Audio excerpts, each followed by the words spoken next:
So Chino Tati Kame. So Chino Ga Mayunchi Duane Pianella Pide, so the Chuti Gandhi Matia Lushime. Oh, Chino Tia Louis, Chizu, like Lim Yaw. Wow, I hope we Chizu in the Mama, ho, Yingarea, Chino who Chate Grea, Chate or this. Expert ama Piangarea, tea as well, you let it shut home Yawe. Okay, so I'm Ning she, no? So Diga Biobachina, Edonga, Chinoa, Mapiang lady. John Mayunchi to me does one, Muipala repeated. So who Pianla Blau Shibi, a young Javi Tinimazoro, John Pianla, Tony Shibi. So Tony Edwima, Chino, at that hour, Paya Gangidia, Yidwello, Maso. Amen? So it's only John Ning of Vivachine. So, Chino Boama, a sozono, ne, a sozono kunelu, Yomesoe, the Choluri, Shima, no? Kuboye. Pe kune pe nigga a sozong le version COVID de biogam biome no be down in general the sit shiteka no so biogam bioleme da me chino to en khu mo ho chino ga 2018ခုနှစ် so အဲ့ခုနှစ်ကဘာလဲဆိုလို့ရှိရင်ကျွန်တော်အဆိုတော်ဖြစ်ပြီးသွားပြီအဆိုတော်က2016မှာဖြစ်တာဆိုတော့19နှစ်ပဲရှိသေးတဲ့အချိန်မှာကျွန်တော်စပြီးအဆိုတော်ဖြစ်တဲ့အချိန်မှာကျွန်တော်စူးရတယ်စပြီးတော့မှကိုဝါသနာပါတဲ့အလုပ်ကိုလုပ်ခွင့်ရတယ်ငယ်ရွယ်နဲ့ပတ်စံရှာနိုင်တယ်ဆိုတဲ့အချိန်မှာပျော်စရာကောင်းနေရမှာလေတကယ်တမ်း2နှစ်ကြာတဲ့အချိန်မှာ16နှစ်မှာ2016ခုနှစ်မှာစုရသွားတဲ့သူက2018မှာအဆိုးဆုံးတော့နှစ်ဖြစ်နေတယ်ဘာလို့လဲဆိုကျွန်တော်ပြောပြမယ်အဲ့တော့ကကျွန်တော်ကမူရင်းစေဝါရဲ့ကြေးကြုံဖြစ်ခဲ့တယ်19နှစ်နဲ့တချင်းလေးတပွဲဆိုလိုက်တာနဲ့ပတ်စံတွေအများကြီးရလာတယ်အဲ့ပတ်စံတွေဘယ်ထဲသွားလဲအပျော်ပါတယ်ပဲကျွန်တော်ဆေးလေးတောက်တယ်ဘီယာတောက်တယ်အရက်တောက်တယ်ခြားတော့မူရစေဝါတွေမျိုးစုံလိုက်ပြီးစမ်းသပ်ဖူးတယ်ဒါပေမဲ့ကျွန်တော်တခြားဟာတွေကျွန်တော်အဓိကမလုပ်ဝင်နေကျွန်တော်အဓိကစိုးဆုံးကဆေးလေးနဲ့အရက်ဘီယာဖြစ်တယ်ဟောဒီမှာကိုအန်ဒရူးသူနဲ့ဆိုရင်ကျွန်တော်ရန်ကုန်မှာစပြီးခင်နေနေရပြောပြအောင်ပြောမှခင်တာဟုတ်ခင်လားရှန်အရက်ဆိုင်မှာနော်ကျွန်တော်လေးဒီရောက်လာတော့ဆက်စရင်ဝင်ချင်းသူ့မြင်လာဟာတူတော့တူတယ်ဒါပေမဲ့ဟုတ်လားပေါ့နော်ပြန်ကြည့်ရတာဘာလို့လဲဆိုတော့ကျွန်တော်သူ့ကိုဘယ်တော့မှလေဒီလိုမျိုးအတဲ့မမြင်ခဲ့ဘူးအမြဲတမ်းဒီလိုပဲမြင်တာကျွန်တော်လို့မျက်လုံးကလည်းမဖွင့်နဲ့ဟာကွန်ထရိုနေကောင်းလားဒီနေ့တချင်းဆိုမယ်အတူတူပဲလေသူလည်းပြောတယ်ဘယ်တော့မှကျွန်တော်သူ့ကိုအကောင်းပကတိတိုင်းမမြင်ခဲ့ဘူးမူးနေတဲ့အချိန်မှာဝူဒီဝေသွားတာမျိုးဒါမျိုးမြင်ဘူးလားဆိုတော့ပြေးရောက်လာချင်းမှာဒါကျေးဇူးတော်ပဲသူစပင်ကေမပြောင်းထားဘူးအဲ့တော့ကျွန်တော်မှတ်မိနေတယ်နော်ဆိုတော့ဒီကပြောချင်တာကျွန်တော်တို့နှစ်ယောက်ကအတူတကွနော်အဲ့တုန်းက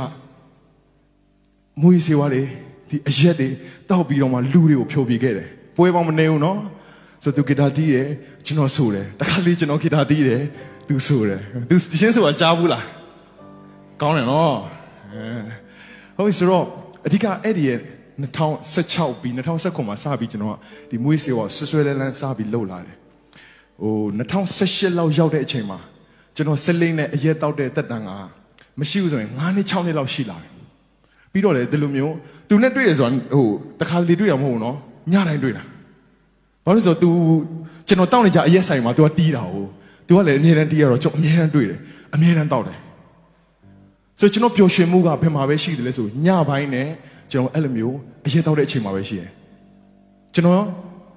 မနေ့မိုးလင်းနေဆိုတော့ဒီကလူတွေကမနေ့အစိုးရထားတာပေါ့နော်ကျွန်တော်အိပ်ရနိုးတဲ့အချိန်ကညနေ3နာရီ4နာရီဖြစ်နေပြီအဲ့ချိန်မှာထားပြီးရေမိုးချိုးတယ်အရက်ဆိုင်သွားတယ်အရက်ဆိုင်ဆိုတော့သူရှိရနေနော်သူ့ကိုပြောတော့မဟုတ်အဲ့ကိုသွားပြီလားဆိုရင်ကျွန်တော်တညလုံးမူးယူတယ်ကွဲပြဲပြီးနောက်နေ့မနေ့6နာရီလောက်မှကျွန်တော်အိမ်ပြန်လာတယ်ဟောနော်တခါတလေကျွန်တော်အဲ့တော့မပြောင်းလဲသေးဘူးဘာလို့လဲဆိုလို့ရှိရင်6နာရီ9နာရီမူးပြီးတငယ်ချင်းနဲ့ပခုံးချင်းဖဲပြီးလမ်းအပြည့်ရှောက်ပြီးဟာဟိုမှာရွှေတကုံတက်ဖူးဆိုရင်တော့အပေါ်မှာမူးယူပြီးတော့မှဖျားပေါ်မှာသွားပြီးတော့ကျင်နေခဲ့တဲ့အချိန်ရှိတယ်ပြီးတော့မှအိမ်ပြန်ပြီးအိမ်နိုးလိုက်ပဲချင်းလဲ3နာရီ4နာရီဘာလို့လဲအရက်ဆိုင်သွားတယ်ဒီတိုင်းပဲလဲလာတာတ တဖြည်းဖြည်းနဲ့ဘာဖြစ်လဲစိတ်ထဲကြလာဒီဟာမှမလုပ်ရင်မကျင်တတ်လာတော့မပျော်လာတော့တကယ်ချင်းအပေါင်းအများကြီးနဲ့မတွေ့ချင်တော့ဒီလူတွေနဲ့ပဲတွေ့ချင်တယ်ပြီးတော့ကျွန်တော်အလုံးမလုပ်ချင်တော့ရှိုးပွဲသက်ဆုံးမယ်ဆိုလို့ရှိရင်ဟာပြင်ဆင်ရတာနဲ့လူရှိမှဟန်ဆောင်ရတာနဲ့နော်ပြီးတချင်းသက်ဆိုလို့ရှိရင်ပြင်ဆင်ရတယ်အဲ့ဒါအမျိုးမျိုးကျွန်တော်မနစ်သက်လာတော့ဆိုတော့ကျွန်တော်အလုပ်တွေစပြီးတော့မှပြက်ကွက်လာပြီတခါတလေကျအလုပ်တွေလက်ခံလိုက်တယ်ဟယ်လိုကျွန်တော်ဘယ်နေ့လာခဲ့ပဲဒါပေမဲ့အဲ့နေ့အတွက်ပဲတငယ်ချင်းဖုန်းဆက်လိုက်ဟေးငါမွေးနေ့ရှိရကဲအောင်ကျွန်တော်အဲ့ဒါကိုလက်ခံတယ်အလုပ်ကိုပြန်ပြီးကန်ဆယ်လိုက်တယ်ကျွန်တော်အမျိုးလုပ်ခံမနေဘူးဆို2018ခုနှစ်ရောက်တဲ့အချိန်မှာစပြီးတော့မှကျွန်တော်ဝင်ငွေစပြီးထိခိုက်လာပြီအဲ့အချိန်မှာကျွန်တော်ချင်းပြန်ဆိုချင်တယ်ဒါပေမဲ့ဘာဖြစ်လဲဆိုရင်ကျွန်တော်ဆေးလိမ့်နဲ့ဘီယာအရက်ကိုအလွန်အကျွံတောက်လို့ကျွန်တော်ရဲ့ဒီအတန်ဂျိုးလို့ခေါ်တဲ့ vocal cord စပြီးပျက်စီးလာတယ်အဲ့ချိန်မှာကျွန်တော်တချင်းကောင်းကောင်းဆိုလို့မရတော့ကျွန်တော်ဆိုနေကြတဲ့ချင်းပဲကျွန်တော်တရင်တို့ထွန်းအောင်စင်ထဆိုတော့ဆိုနိုင်တဲ့တချင်းတွေကျွန်တော်အတန်မလိုက်နိုင်တော့ဆိုကျွန်တော်တပွဲစပြီးဆိုကြည့်တယ်အဆင်မပြေဘူးအဆက်ကွဲဟာသူများတော့ကြင်ညာတယ်ဟာဒီ expecter မြန်မာ2016ရဲ့ winner ထွန်းအောင်စင်ဖိတ်ခေါ်ပါတယ်ဆိုအပေါ်မှာခွေးအားလဲနေတယ်လို့မျိုးတချင်းသွားဆိုပြနေတာဆိုတော့ကျွန်တော်တက်တာလည်းမှဖြည်းဖြည်းချင်းနဲ့ဘာဖြစ်လာလူတွေကိုကြောက်လာရှက်လာတယ်လူတွေရှိရောက်ရင်ငါ့ကိုသူတို့ကဲရတော့မှာသူတို့ငါ့ကိုပြစ်တင်တော့မှာဆိုတငယ်ချင်းတွေလည်းမတွေ့ချင်တော့အဲ့တော့အိမ်ထဲမှာပဲနေတယ်ကျွန်တော်ရန်ကုန်မှာတယောက်တည်းနေတာတိုက်ခန်းလဲငါတာတယောက်တည်းပဲကျွန်တော်လှုပ်ချင်လို့ရတယ်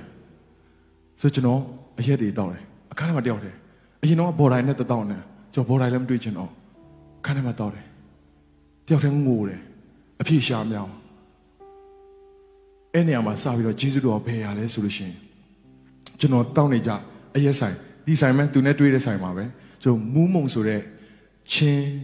တိုင်းသားတယောက်ရှိတယ်သူကကျွန်တော်အသက်တစ်နှစ်လောက်ပဲကြီးတာဆိုတော့ကျွန်တော်တခါတလေအရက်ဆိုင်သွားတယ်ဘီယာဆိုင်သွားတဲ့အချိန်မှာကျွန်တော်သူ့စပြီးတွေ့တော့သူအရန်ထူချအရက်ဆိုင်မှာသူဂီတာတီးတယ်ဒါပေမဲ့သူအရက်လုံးဝမတော့ဆေးလိတ်လုံးဝမတော့ဒါပေမဲ့သူအကုန်လုံးနဲ့လိုက်လို့ညီထွေစွာသူနေနိုင်တယ်ဘာလို့လဲပေါ့ဆိုကျွန်တော်သူ့ကိုသွားပြီးတော့မှမေးတယ်အကိုအရက်တောက်အောင်လေပြောစရာတော့ကောင်းတာဘာလို့မတောက်လဲသူကျွန်တော်တခုံးပြေတယ်မတောက်ဘူးတဲ့ငါဖះကိုကြောက်လို့တဲ့ဟာကျွန်တော်စဉ်းစား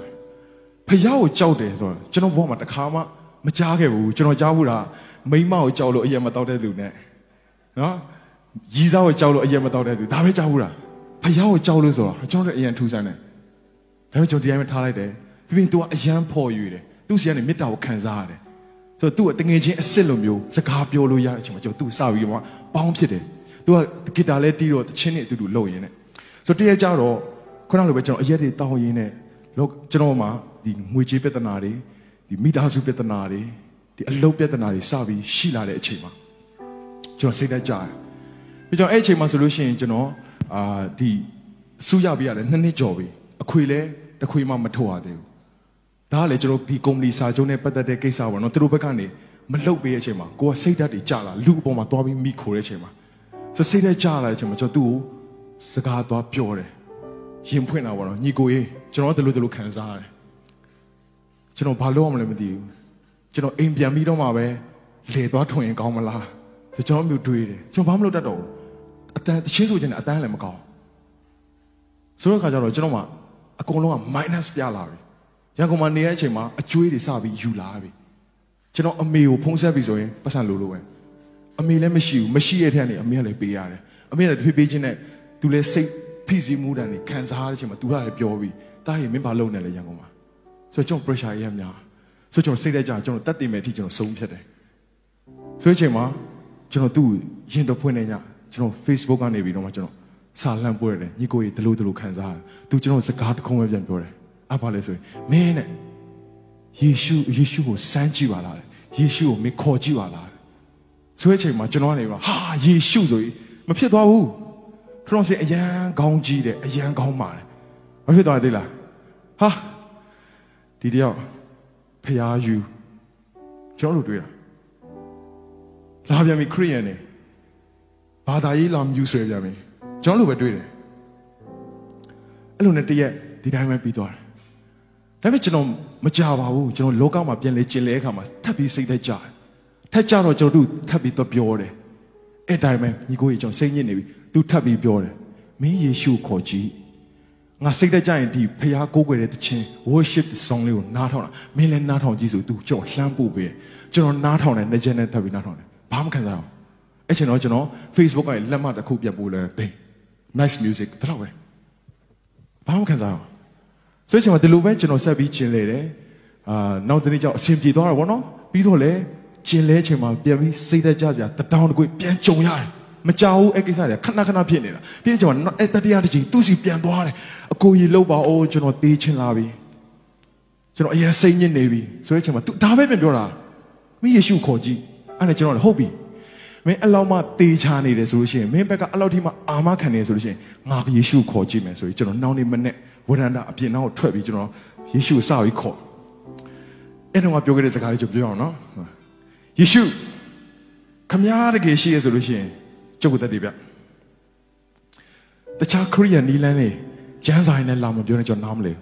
ကျွန်တော်နားလဲအောင်သက်တည်ဗျကျွန်တော်အခုဒီကနေမယုံထွက်နိုင်တဲ့ကိစ္စတွေကျွန်တော်ပြဿနာအများကြီးရှိတယ်ကျွန်တော်လွတ်မြောက်နိုင်အောင်လုပ်ပေးခမည်းယုံမယ်ကျွန်တော်အဲ့လိုပြောခဲ့တာ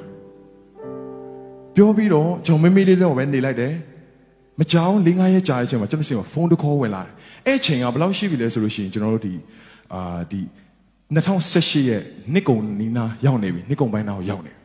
ရောက်နေချိန်မှာကျွန်တော်ဖုန်းတစ်ခေါ်ဝင်လာအဲ့ဖုန်းကဘာလဲဆိုလို့ရှိရင်ကျွန်တော်စပြီးအလုတ်လာကန်လန်းတာကျွန်တော်စင်ရေးတဲ့တချင်းဆိုပေးပါဦးတဲ့ကျွန်တော်အဲ့အချိန်မှာတချင်းမတင်တာ Facebook မှာပုံမတင်တာစာမတင်တာလူတွေရှေ့မှာပျောက်သွားတာကျွန်တော်8လကနေ10လလောက်ရှိပြီဒါပေမဲ့ကျွန်တော်အဆိုတော်ဆိုတော့တချို့တွေကမေ့နေပြီဒါပေမဲ့ तू ကကျွန်တော်အလုတ်လာကန်လန်းတယ်ပြီးတော့လေငွေကြီးကလည်းကျွန်တော်အတွက်အဲ့အတုန်းကအချိန်ကဆိုရင်များတယ်ဆိုကျွန်တော်ငွေကြီးလည်းအရန်လိုနေတယ်အတန်းကလည်းတစ်ဖက်မှာမကောင်းသေးဘူးစိတ်ဓာတ်ကလည်းကြာနေတော့မယ်ဒါပေမဲ့ကျွန်တော်ပတ်စံလိုချင်တယ်ဆိုတော့ကျွန်တော်လက်ခံလိုက်တယ်ကျွန်တော်အစတွေးတာ तू ကတော့ပြောတာဒီ promotion ပွဲလေးပဲလူနည်းနည်းလေးနဲ့ AC ဆိုရုံပဲသူဟာ၄ဘိုးလောက်ဆိုရင်ရပြီတဲ့ဆိုကြကျွန်တော် okay ပေါ့နော်ကျွန်တော်လက်ခံလိုက်တယ်လက်ခံပြီးကျွန်တော်ပွဲကိုသွားတယ်သွားတဲ့ခါမှာ तू ပြောတဲ့ပွဲသေးသေးလေးပဲကွင်းအပြည့်ပဲလူတွေမှအများကြီးပဲကျွန်တော်ဘာတွေ့ရလဲကျွန်တော်တွေ့ရလူနေရင်ထွန်းအောင်စင်အဆက်ကွဲတာနဲမယ်အဆက်နဲ့ပတ်စံနဲ့လာလဲတာဘာလို့ဆိုအတန်မှမထွက်တာဟုတ်ထွက်လို့ရှိရင်ဟိုခုနကလည်းကောင်းမြတ်တီအဲ့လိုမျိုးအတန်ကြီးနဲ့ကျွန်တော်တချင်းဆိုအောင်ပါလေဆိုတဲ့ခါမှာကျွန်တော်စဉ်းစားတော့ပေါ့နော်လူနေရင်အဆက်ကွဲတာနဲမယ်သူကလူနေဆိုလက်ခံတာတကယ်တမ်းကျတော့ကွင်းအပြည့်လူတွေမှနဲတော့မဟုတ်တာဆိုတော့ကျွန်တော်သွားပြီကျွန်တော်ဘာမှမတတ်နိုင်တော့ကျွန်တော်လူအများကြီးရှိမှအဆက်ကွဲမှာအရင်ကြောက်တယ်ကျွန်တော်အပတ်စံလဲကျွန်တော်မလိုချင်တော့ဆိုတဲ့အချိန်မှာကျွန်တော်ထွက်ပြေးဖို့ကြိုးစားတာပေါ့နော်ငါဖုံးပိတ်ပြီးတော့မှထွက်ပြေးလိုက်ရင်ကောင်းမလားဒါမှမဟုတ်နေမကောင်းဘူးလို့ငငယ်တုန်းကလို့လေနော်ဆိုရှမသားဘိုင်းနာနေလို့အဲ့လိုမျိုးတော့ပြောပြီးတော့မှပြန်ရင်ကောင်းမလားပေါ့နော်ကျွန်တော်မျိုးစဉ်းစားဒါပေမဲ့ကျွန်တော်မလုပ်ရဲခဲ့ဘူးဆိုတဲ့အချိန်မှာကျွန်တော်စင်နောက်မှာကျွန်တော်ဒီအနုပညာရှင်တွေနားနေရတဲ့နေရာရှိတယ်ဆိုအဲ့နောက်မှာကျွန်တော်ထိုင်တယ်အရှိမကိုယ်ဆွဲပြဖြောပြနေပြီဖြစ်ကျွန်တော်အနေကြမှာကိုယ်ဆွဲပြရလဲအရန်ကောင်းတယ်ဆိုခါတိုင်းသူဖြိုးပြေးအေးဆေးပဲဒါပေမဲ့အဲ့ဒီကြောင့်ဘာလို့မှမသိဘူးပရိသတ်တွေအောက်ထဲထိဆင်းသွားအောက်ကလေးကအကုန်ပျော်သူတို့ပျော်တော့ကျွန်တော်ပုံငိုတာပေါ့သူကအားရပိုင်းဖြိုးပြီးတော့ကျွန်တော်ထွန်းတော်ဆင်းရတက်တော့ထုံနေအဟင်းရှောက်ဆုံနေလို့ရှင်သွားပြီလေကျွန်တော်ပို့ပြီးတော့မှနာမည်ပြတ်မှာဟုတ်ဆိုခါကျတော့ဟာသွားပြီဘယ်လိုလုပ်မလဲဆိုချင်မှာကျွန်တော်ခေါင်းထဲမှာတစ်ခုပဲပေါ်လာအဲ့ဒါယေရှုဆိုရင်ငါ့ကိုကယ်နိုင်မှာပဲဆိုပြီးတော့ကျွန်တော်ထိုင်နေတဲ့နေရာနားနေပြီးတော့ကျွန်တော်ဒူးတုတ်လေးကျွန်တော်ကိုပြီးတော့မှကျွန်တော်ဆူတောင်းတယ်ခုနစကားပြောတာနော်အခုစပြီးဘုရားမှာပထမဆုံးဆူတောင်းတယ်ကိုရောကျွန်တော်ကယ်ပါကိုရောအသက်ရှင်နေဆိုတော့ဒီအချိန်မှာတက်တည်ပြလိုက်တော့ဒီအချိန်ကအကောင်းဆုံးအချိန်ပဲကျွန်တော်အတန်မဝင်သွားရင်ရပြီအသက်ရှင်ကြောင်ယုံမယ်ကျွန်တော်ကိုးကွယ်မယ်အာမင်ဆိုပြီးကျွန်တော်ထူလိုက်ဆိုတော့အဲ့ချိန်မှာကျွန်တော်ဘေးနားမှာဝန်ထမ်းပေါ့နော်သူတို့ဒီစပွဲလုပ်တဲ့ဝန်ထမ်းအမျိုးသမီးတယောက်ကျွန်တော်ကြည့်နေတယ်ဒီတိုင်းကျွန်တော်မျက်စိဖွင့်လာတော့သူကလည်းကျွန်တော်ကြည့်နေတော့သူကကျွန်တော်ပြောတယ်အကိုကတဲ့ခရိယန်လားတဲ့ကျွန်တော်စိတ်ကဒိန်းတယ်ကျွန်တော်လူတိုင်းသိတယ်ကျွန်တော်ဗုဒ္ဓဘာသာဘာလို့ဆိုအဲ့မတိုင်ခင်ဒီအဲ့ဒီရဲ့တကြံတော့ကပေါ့နော်2017တကြံတော့ကျွန်တော်ဖုံးကြီးပုံကြီးနဲ့ Facebook page မှာအကြီးကြီးတင်ထားဘူးတယ်ဒါပေမဲ့အဲ့မျိုးသမီးကြောင့်ပဲခရိယန်လားတဲ့ဟာဆိုချင်မှကျွန်တော်တိလိုက်ပြီငါဖယားကိုတက်တည်တောင်းတာဒါပေမဲ့ဖယားငါ့ကိုအရင်ပြန်ပြီးစမ်းတတ်တယ်မင်းငါ့ကိုတကယ်ယုံပါလားဆိုချင်မှကျွန်တော်ပထမဦးဆုံးချိန်ကျွန်တော်ဘဝတက်လုံးမှာပထမဦးချိန်ဟုတ်ကဲ့ကျွန်တော်ခရိယန်မှာဆိုပြီးကျွန်တော်ပျော်ပြီးတော့မှကျွန်တော်စင်ပေါ်တက်ခဲ့တယ်စင်ပေါ်တက်လာပြီးကျွန်တော်ပျော်ပြေးတယ်ပထမတစ်ပုတ်အေးစေပဲနော်ဟာငါအဲ့တော့ငါတွေးရပါဟာကံကောင်းလို့အတန်မဝင်သွားဘူးကျွန်တော်တွေးတယ်ဒုတိယတစ်ပုတ်ဟာအဆင်ပြေတယ်တတိယတစ်ပုတ်ဟာဟုတ်တော့မဟုတ်သေးဘူးတော်တော်အဆင်ပြေနေတာနောက်ဆုံးတစ်ပုတ်ကျွန်တော်လုံးဝအတန်မဝင်ဘဲနဲ့ဘဝမှာဖြိုးပြေခဲ့တဲ့မြပွဲတွေထဲမှာအကောင်းဆုံးပွဲကိုကျွန်တော်အဲ့ဒီအချိန်မှာဖြိုးပြေဘူးခဲ့တယ်ဟာလေလုယာဆိုအဲ့အချိန်မှာဖခင်ကျွန်တော်အတန်ကိုပြန်ပြီးတော့မှကျွန်တော်ပြန်ပြီးကျမ်းမာတဲ့အခွင့်ကိုပေးတယ်ဆိုချင်မှာကျွန်တော်အဲ့ဒီကနေစပြီးတော့ကျွန်တော်စင်မွားတွေဝမ်းမြောက်ခြင်းနဲ့ဆင်းလာပြီးကျွန်တော်ယေရှုဆိုတာဘယ်သူလဲဆိုတော့စပြီးရှာတယ်ဆိုတော့မကြောက်ဘူ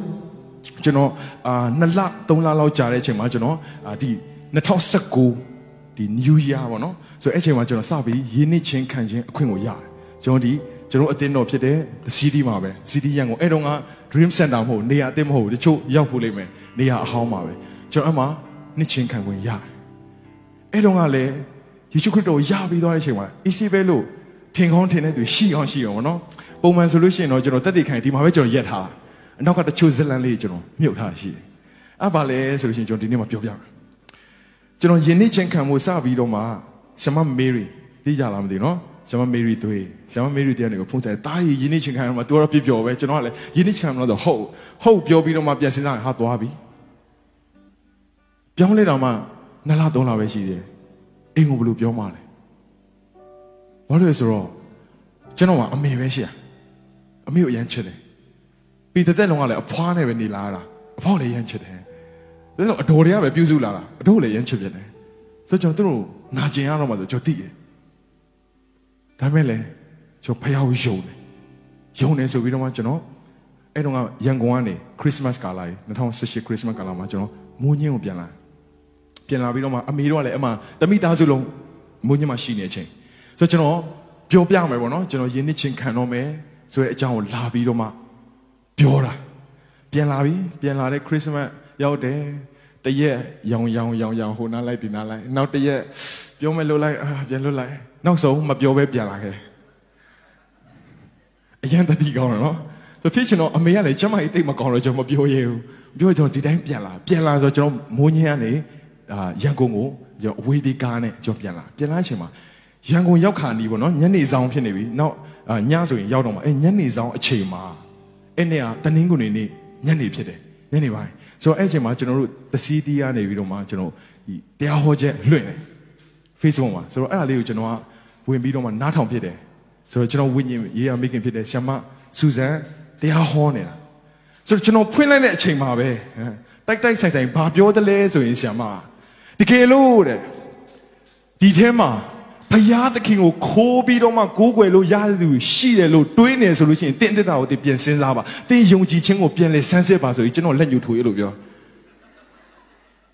ာဆိုကျွန်တော်အခုမှဖွင့်တာလေနော်ဆိုတော့အဲ့လိုမျိုးကြားလိုက်ချိန်မှာသွားပြီဘုရားငါ့ကိုစကားပြောနေပြီယဉ်နေချင်းခံနေဆိုတာဒီတိုင်းရေစိမ်လိုက်တာမဟုတ်ဘူးဘုရားရှိလူရှိမှာတက်တည်ထူတာဖြစ်တယ်ဆိုကျွန်တော်ရဲ့ပတ်ဝန်းကျင်ကိုမှကျွန်တော်မပြောရဲပဲနဲ့ဒီပတ်ဝန်းကျင်မှာပဲလာပြီးခိုးပြီးတော့မှကိုးကွယ်ဖို့ကျွန်တော်ကြိုးစားခဲ့တာအဲ့ချိန်မှာကျွန်တော်အရန်တော့နာရပါငါယုံကြည်ခြင်းကတလောက်ပဲရှိရလားငါယုံကြည်ခြင်းကလူတွေပေါ်မှာမိခုမလားဆိုတဲ့အချိန်မှာကျွန်တော်စပြီးတော့ကျွန်တော်အမေကိုဖုံးဆက်တယ်အမေဘာမှရှိဝေးမပြောတော့ဒါနောက်3ရက်ကြာရင်ရင်းနှီးချင်းခံမယ်အမေဆဲတာမိုးမွန်းနေရပဲခံတယ်အမေတော့အမေတမျိုးလုံးတဆွေလုံးမင်းစွန့်ပြလိုက်လာမခေါ်နဲ့တမျိုးလုံးတဆွေလုံးကကျွန်တော်ကိုဂျင်းဆဲကြကျွန်တော်တသက်လုံးကျွန်တော်စောင့်ရှောက်ပေးခဲ့တယ်ငယ်ကတည်းကထွေးပွေပေးခဲ့တယ်အဖွာအစတော့မင်းဖះမင်းကိုကြွေးလိုက်မယ်ငါတို့ဆီမှာပတ်စံလာမတောင်းနဲ့အဲ့လိုပြောတာဒါပေမဲ့ကျွန်တော်မရိုင်းလဲဘူးမျက်ရည်တစ်စက်မကြောက်ယုံကြည်ရကျွန်တော်ဖះအောင်ကျွန်တော်ရန်ကုန်မှာဆက်ပြီးနေတယ်ဒါပေမဲ့ဖះကြီးကျွန်တော်ဘယ်တော့မှအငတ်မထားခဲ့ဘူးကျွန်တော်ဖះเจ้าလည်းရောက်အောင်ကျွန်တော်ပတ်စံမရှိဘူးလမ်းစည်းကိုရောက်အောင်ပေးတယ်နှုတ်ကပတ်တော်ဝါလေးဆိုစားရတယ်ကျွန်တော်ဖះသခင်ကိုအားပါကိုးကွယ်ခွင့်ရတယ်ကျွန်တော်ယဉ်နေချင်းခွန်ခွင့်ရတယ် မကြပါဘူးဘယ်တော့မှမကြောက်ကျွန်တော်ဖះကိုလည်းအများကြီးစုမတောင်းအမေစီကပြန်လေပြီးကြည်ပြူတဲ့အခွင့်ရတယ်အခုဆိုလို့ရှိရင်အမေကနေပြီးအားကိုးရတဲ့သားဆိုပြီးပြောလာတဲ့အခွင့်ကိုပြန်ရဟာလေလုယာတော့ဖះရှင်ကြောင့်ဖြစ်တယ်အာမင်ကျွန်တော်အနေနဲ့ကြိုးစားခဲ့တော့3နှစ်တိကြိုးစားခွေးတစ်ခွေးမထွက်နိုင်ဘူးပတ်စံတဲ့ပြောင်းမချနိုင်ဘူးအိမ်ကိုပဲလက်ဖြန့်တောင်းခဲ့တာပြောင်းလဲသွားပြီးတဲ့အချိန်ကြာမှအိမ်ကိုပြန်ပြီးတော့ထောက်ပံ့ပေးလာနိုင်တဲ့သူဖြစ်လာတယ်ဟာလေလုယာဒီဟာကျွန်တော်လုပ်နိုင်တာလားကျွန်တော်တည်သွားပြီကျွန်တော်မရှိတော့ဘူးတကယ်လို့များတာလေကျွန်တော်အဲ့ဒီရဲ့ယေရှုမမီးစမ်းခဲ့ပဲနဲ့နောက်တစ်နေ့ပဲဆက်နေကြည့်ကျွန်တော်တည်ကိုတည်တယ်အရန်စိတ်တကြတာကျွန်တော်ခံစားခဲ့ရကျွန်တော်အကောင်းဆုံးတည်တယ်ဒါပေမဲ့ဖခင်အဲ့လိုမျိုးမလို့ချင်ဘူးအချိန်မီဖခင်နောက်ကျတယ်ဆိုတော့မရှိဘူးကျွန်တော်ကယ်တင်ခဲ့ပြီးတော့မှကျွန်တော်အမြင့်မှာထားစေတယ်ဟာလေလုယာထိုဖခင်ရဲ့နာမကပါစဘုန်းကြီးပါစေအာမင်ဆိုတဲ့အချိန်မှာကျွန်တော်အဲ့လိုမျိုးရင်ဆိုင်ဖြတ်တန်းခဲ့တယ်ဒါပေမဲ့လည်းကျွန်တော်ဖခင်ကောင်းမချင်တဲ့အများကြီးပဲလူတွေရဲ့တချို့ဒီကျွန်တော်ဆိုအနုပညာလို့ဆိုပရိသတ်တွေရှိတယ်ဆဲလေဝမ်းမြောက်လေပဲသူ့နာမကြောင့်မို့လို့ကျွန်တော်ညီစဲခံရရင်ကျိန်စဲခံရရင်အဲ့လူဟာမင်္ဂလာရှိရဲ့လို့ကျွန်တော်နှုတ်ကပတ်တော်ထဲမှာအတိအလင်းပြောထားပြီးသားဖြစ်တယ်ဆိုချိန်မှာဒီထဲမှာရှေ့ညီကိုမိတ်ဆွေများမင်းခရိယန်ဖြစ်လို့အနေခံရတာပဲဖြစ်လက်ညှိုးထိုးခံရတာပဲဖြစ်ဘယ်တော့မှအားမငယ်နဲ့ကျွန်တော်တို့ဖခင်အကြီးမြတ်ဆုံးဖခင်ဖြစ်တယ်အာမင်ဆိုတော့အဲ့ဒါပြီးတော့ကျွန်တော်တဖြည်းဖြည်းချင်းကျွန်တော်တို့pure heart ဆိုပြီးတော့မှကျွန်တော်ဒီလိုမျိုးဘယ်လိုပြောမလဲအထူးပေါ့နော်အနုပညာရှင်တွေကြီးပဲတီးတက်ဆရာမစူဇန်နေပြီးတော့မှပြုစုပေးတဲ့အရာရှိတယ်ဒါကသူက home cell လိုမျိုးကျွန်တော် cell တဲ့ပုံမျိုးကျွန်တော်လုပ်တယ်အပတ်စဉ်တိုင်းမှာကျွန်တော်တို့အနုပညာရှင်တွေပဲဘယ်လိုပြောမလဲအတွက်လိုအပ်တယ်ပေါ့နော်ကျွန်တော်တို့အတွက်အဓိကလိုအပ်တယ်နှုတ်ကပတ်တော်တွေကိုကြားရတယ်လူအများရှိမှမတ်တရက်တဲ့ချိန်မှာဘယ်လိုမတ်တရက်တော့ပြောမဟုတ်နော်ဆိုတော့လူအများရှိမှအသက်ရှင်တဲ့ချိန်မှာဘယ်လိုအသက်ရှင်ရမလဲ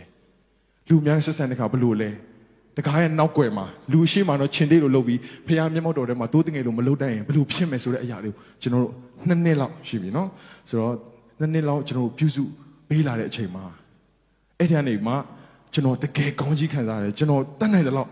်ဖခင်เจ้าတောင်ကျွန်တော်ပြက်ကောင်းပြက်မယ်ကျွန်တော် pure heart ဆိုတဲ့ family ကျွန်တော်မပြက်ခဲ့တဲ့အချိန်တွေရှိတယ်ကျွန်တော်မရတဲ့အချိန်ကနေပြီးတော့ကျွန်တော်သွားပြီးတက်တယ်ကျွန်တော်စင်တာဆရာမမဟုတ်ဘူ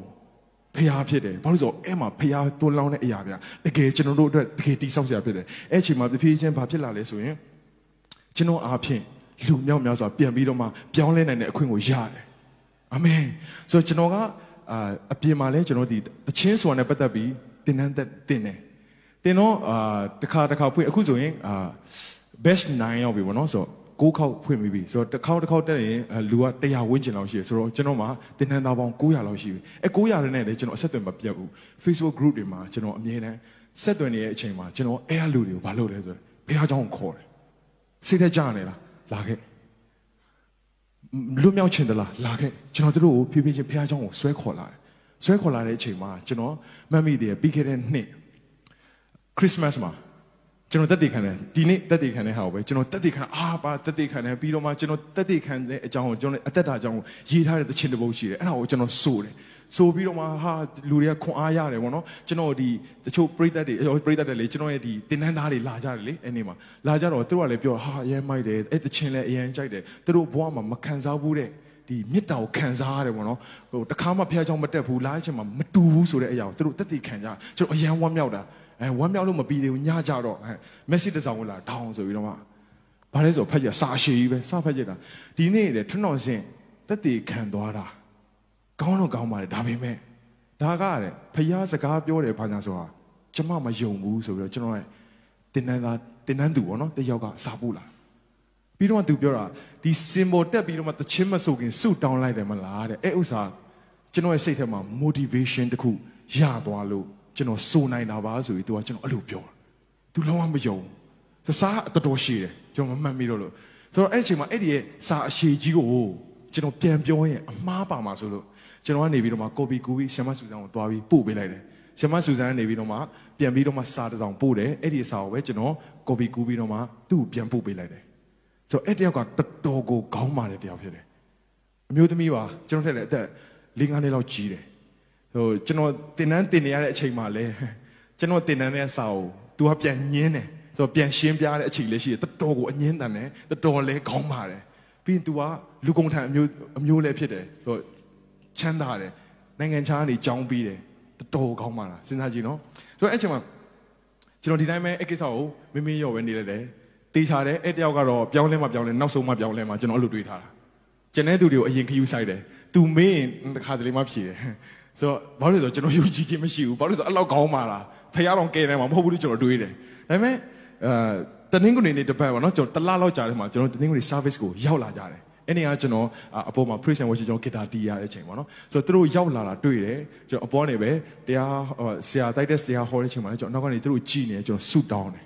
သူတို့ဖះစကားပြောဖို့ကျွန်တော်အပေါ်နေပဲဝိညာဉ်တော်ဆေလွတ်တယ်ကျွန်တော်ဆိုတဲ့အချိန်မှာနောက်ဆုံး order ခေါ်တော့လူတွေပြန်ရှေ့ပြီးထွက်ဆက်ကတဲ့အချိန်မှာအကုန်ထွက်လာဟာအဲ့တယောက်ပါတယ်ဂျေဇုတော်ပဲကျွန်တော်စင်မွားနေလေမယုံနိုင်အောင်ဖြစ်နေတာဒါပေမဲ့တစ်ချက်ပဲစဉ်းစားကြအော်သူများထွက်လို့လိုက်ထွက်တာနေမှာပါဘောနော်ဆိုတော့အကုန်လုံးကအဲ့လိုပြန်တွေးပြန်တယ်ကျွန်တော်ဆွဲချတာစာတန်းကနော်ဆိုတော့အဲ့ချိန်မှာအကုန်လုံး service တွေပြီးသွားတဲ့အချိန်မှာအောက်ကိုဆင်းတော့အကုန်လုံးကကျွန်တော်ကိုပြေးဖက်ပြီးတော့မှကျွန်တော်ပြောရဲဆိုရင်ကိုစင်းရဲ့ဂျေဇုတင်နေတာဖះเจ้าကိုခေါ်လာပေးလို့ဆိုငိုပြီးကျွန်တော်ပြောတယ်သူဖះမြတ်တော်တကယ်ခံစားရတယ်တဲ့သူဖះကိုဆက်ပြီးရှာမယ်ဆိုပြီးတော့မှအဲ့တစုကပြောဒါပေမဲ့ဟိုတယောက်မပါဘူးဟိုတယောက်ထောင်းတော့မှကျွန်တော်တိုင်းကြည့်တယ်ဆိုတော့ကျွန်တော်လည်းသူကြည့်တာပေါ့နော်โอเคထားလိုက်အဲ့ဒါပြီးတော့မကြောက်ဘူးနောက်တစ်နေ့ရောက်တဲ့အချိန်မှာကျွန်တော်တို့ဒီခုနကတော့ငါပြောတယ်စပြီးယုံကြည်တဲ့သူတွေနဲ့ထောင်ထားတဲ့ group လေးထဲမှာအဲ့ဒီတယောက်ကစာအရှိထပ်ပို့တယ်စာအရှိပို့ဆိုတော့ကျွန်တော်ဟာကိုတော့ဆိုတော့ဖတ်လိုက်တဲ့အချိန်မှာသူရေးထားစာဘာကိုပြောလဲဆိုရင်သူဒီနေ့အိမ်မက်တယ်တဲ့မနေ့ခင်ပေါ့နော်သူအိမ်မက်ထဲမှာဒီလိုမျိုးစပြီးနေစထွက်တဲ့အချိန်အာယုံဦးချိန်လေးမှာသူ့ရဲ့ဝရန္တာပတင်းပေါက်လေးနားမှာသူကြည်နေတယ်ပေါ့နော်အိမ်မက်ထဲမှာသူကြည်နေရင်လည်းသူဘာခံစားရလဲဆိုသူကပြောတယ်တဲ့ဘာပြောလဲဆိုရင်ယေရှုတကယ်ရှိရဆိုလို့ရှိရင်ကျွန်မကိုတက်တည်ပြရတယ်ကျွန်မကိုကျမ်းစာရည်နဲ့မပြောနဲ့ကျွန်မနားမလဲဘူးကျွန်မတကယ်အသက်ရှင်ကြောင်းတက်တည်ပြပါဆိုပြီးပြောတဲ့အချိန်မှာသူအိမ်မက်ထဲမှာအလင်းတိုင်းတစ်ခုကသူ့အရှိကိုလာပြီးတော့မှအဲ့လိုမျိုးလာပြီးပြအလင်းအောင်သူမြင်ရတဲ့အချိန်မှာသူဘလုံးမနေနိုင်မဲ့ဒူးထောက်ပြီးငိုပြီးတော့ဖျားရှင်ကိုကိုးခွေတယ်တဲ့အဲ့တိုင်းသူနိုးလာတာဆိုရင်မှ तू ကသူ့စီကနေပြောတဲ့စကားဟာကျမတက်တည်ရပြီတဲ့ကျမဖျားစကားပြောတယ်ဆိုတဲ့အရာအဲ့ချင်းကစပြီးသူအခုထိယေရှုစပြီးရှာဖွေလာတာသူတို့ဒီ group ထဲမှာတချို့လာမဲ့ဒီ9ရက်နေ့မှာယင်းနေချင်းအောင်ခံကြတော့မှာဖြစ်တယ်ဆိုတော့ဒီညမှာပြောပြခြင်းတယ်ဒီမှာရှိနေတဲ့သူတွေဖျားကောင်းမြတ်ခြင်းကိုပြောပါကျွန်တော်ရောက်နေတဲ့နေရာခုနပြောလို့အရက်ဆိုင်မှာမှဖြစ်နေလေဘုရားကောင်းမြတ်ခြင်းကိုပြောလို့ရတယ်ကျွန်တော်တို့ပုံသက်တည်အနေနဲ့နေလို့ရတယ်ကိုယ်လောကသားတွေလိုပဲကျွန်တော်မုခရီလိုက်တောင်းနေမယ်စလိတ်တဖွာဖွာနဲ့ဘုရားကောင်းတယ်သိလားဆိုဘယ်သူမှမပြောင်းလဲဘူးကျွန်တော်တို့ပုံသက်တည်နေပြရမယ်ပြီးရောက်တဲ့နေရာမှာဘုရားကောင်းမြတ်ခြင်းကိုပြောပါဘုရားရဲ့တည်င်းကောင်းစကားကိုဝေငှပါဝေမျှပေးပါကိုကောင်းကြီးခံစားရတယ်လို့သူများကိုလည်းခံစားစေဖို့အတွက်ဝေမျှပေးတာဒါယေရှုရဲ့နှလုံးသားဖြစ်တယ်ဆိုတော့ကျွန်တော်ဒီထဲမှာတကယ်လို့များတက်သေးကိုမခံစားရသေးဘူးလို့ထင်တဲ့သူရှိကောင်းရှိမယ်သူများကိုးကွယ်လို့လိုက်ကိုးကွယ်လို့လည်းရှိကောင်းရှိမယ်ကျွန်တော်ဒီနေ့ပြောပြခြင်းတယ်ဖခင်အရာအလုံးကိုတတ်နိုင်တယ်ခေါ်ရင်ထူးတဲ့ဖခင်ဖြစ်တယ်ကျွန်တော်အသက်တာတွေကိုခေါ်ပါတက်သေးကိုတောင်းပါကိုယ်တိုင်ခံစားမှကိုယ်တိုင်သိမှဖြစ်တယ်အာမင်ဝိဆိုတော့ကျွန်တော်ရှင်းနေရနေခဏလောက်မတည့်ရအောင်ကျွန်တော်ဖခင်ကိုစကားပြောရအောင်ကျွန်တော်တက်တွေကိုတောင်းရအောင်